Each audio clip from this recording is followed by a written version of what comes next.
সমস্ত কিছু প্রয়োগ করার ফলেও এখনো প্রায় আলুর ক্ষেত অর্ধেক নষ্ট হয়ে গেছে। আচ্ছা, আপনি সরকারের কাছে কি চাচ্ছেন? আপনি এই ঘন ঘন শৈত্যপ্রবাহ হচ্ছে, এখানে অনেক ক্ষতি হচ্ছে, কিন্তু এই লক্ষ লক্ষ কোটি কোটি টাকা সরকার ভর্তি দেওয়ার ফলেও এত গবেষণা কর্মকর্তা আছে, সাইন্টিফিক অফিসার আছে, এরা কিন্তু এই শীত থেকে পরিত্রাণ পাওয়ার মতো কোনো উদ্ভাবনী তারা পদ্ধতি আবিষ্কার করতে পারতেছে না। আমার সরকারের কাছে নিবেদন যে যাতে কৃষক বাঁচে, যেভাবেই এই গবেষণা করলে বা যেভাবেই উদ্ভাবনী শক্তি দিয়ে এই প্রাকৃতিক দুর্যোগ যেমন এই ঘন ঘন কুয়াশা এটা থেকে পরিত্রাণ পায় কৃষক, সেটা যেন সরকার পদক্ষেপ নেয়, এই আমার মন্তব্য।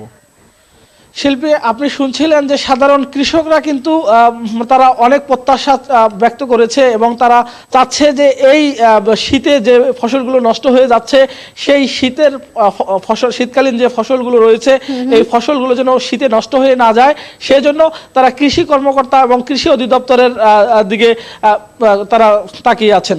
শিল্পী বায়েজিদ, আপনি কি কৃষি কর্মকর্তা কারোর সাথে কথা বলতে পেরেছেন? তারা কি বলছেন?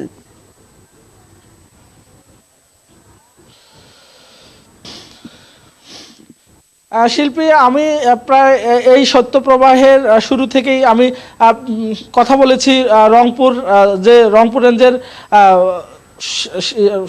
কৃষি অধিদপ্তর রয়েছে তাদের কর্মকর্তার সাথে এবং জেলা কৃষি অফিসার রয়েছে ফিরোজ আহমেদ, তার সাথে আমার কথা হয়েছে। তারা জানিয়েছে যে এই শীত মৌসুমে যে ফসলগুলো শীতের মুখোমুখি হয়েছে, শীতে নষ্ট হয়ে গেছে, এর জন্য তারা কার্যকরী কিছু নিয়েছে এবং তারা আমাকে